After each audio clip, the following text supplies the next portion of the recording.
Olá, meu nome é Danton.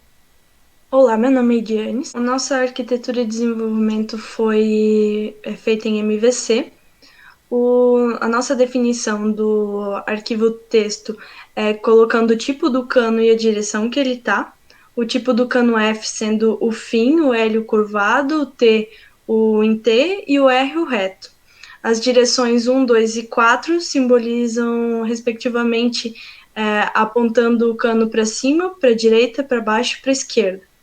As três primeiros canos definidos representam a primeira linha da matriz, os três seguintes representam a segunda linha e os três últimos representam a última linha da matriz.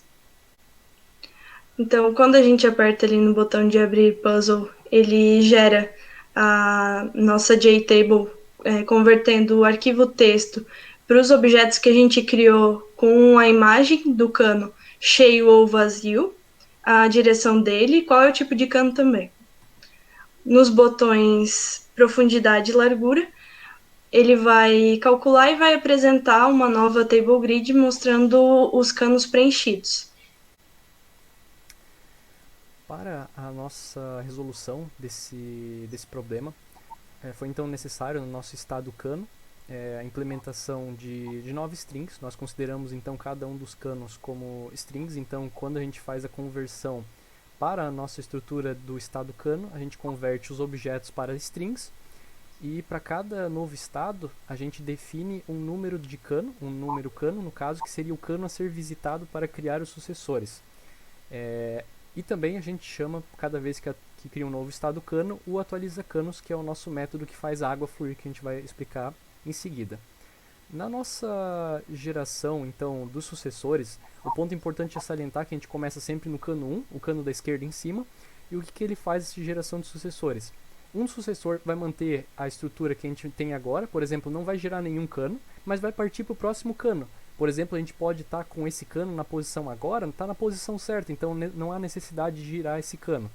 Por exemplo, então se fosse o cano 1, ele ia gerar um sucessor novo, mantendo as mesmas posições de todos os canos, mas indo para o cano 2. E também iria gerar um sucessor, girando o cano 1 uma vez, ele ia adicionar outro sucessor, girando o cano 1 duas vezes, ia gerar mais um sucessor, girando o cano 3 vezes. O que iria acontecer? Ele ia cobrir as 4 possibilidades existentes para as posições do cano. Então a gente ia conseguir, para os 9 canos, de uma profundidade até de 9, chegar numa resolução obrigatoriamente, já que iríamos cumprir todos os requisitos de todas as possibilidades de todos os canos. Para isso, então, a gente usa o nosso método flui água, né, atualiza canos. Nesse método, a gente tem algumas validações. Por exemplo, quando tiver um cano final em algum dos cantos, ele vai verificar se ele está apontando para fora. E se ele estiver apontando para fora, ele vai deixar vazio. Se ele estiver conectado com algum outro cano, ele vai encher. Um ponto importante a salientar é que nós tivemos a necessidade de implementar um for para obrigatoriamente fazer a água fluir em todos os sentidos no nosso esquema, né, no nossa grid, no caso.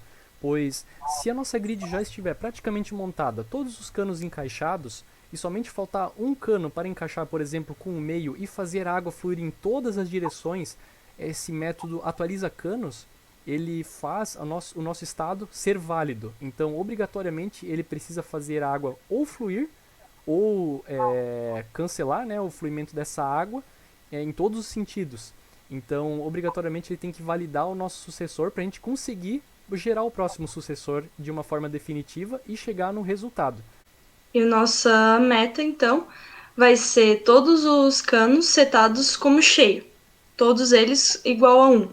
No caso, que seria o nosso estado definido aqui na Nosso string. estado cheio. É, Isso. nós nos baseamos então numa estrutura parecida com o nosso arquivo, que no caso a gente vai definir só então a letra, que define o tipo de cano, a posição que esse cano vai estar agora, e um último caractere que a gente vai dizer se é 1 ou 0, dizendo se ele é cheio ou não. Então a gente consegue, a partir do nosso atualizar canos, trocar esses valores para quando gerar um novo sucessor, e depois desse sucessor for válido, ele vai gerar outros 4 sucessores aqui em diante na nossa geração de sucessores, cobrindo todas as possibilidades em até uma profundidade de 9.